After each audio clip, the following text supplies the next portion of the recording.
Okay guys, in this video I'm going to be installing a air intake on my Mercedes CLA.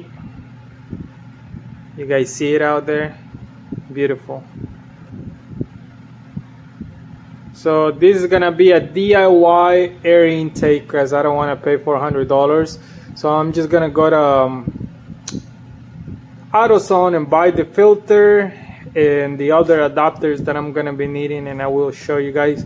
This is gonna be a temporary deal.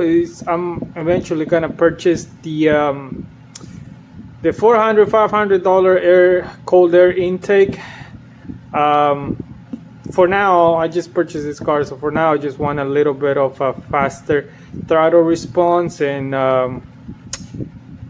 also the turbo should, it should sound a lot better. So I should be gaining a couple horsepower and, like I said, better throttle response, because the air intake, that's what they usually do, providing more air to the engine, and in this case to the turbo and all that stuff. So I'm gonna go to AutoZone and buy the stuff I need, and I'll be back.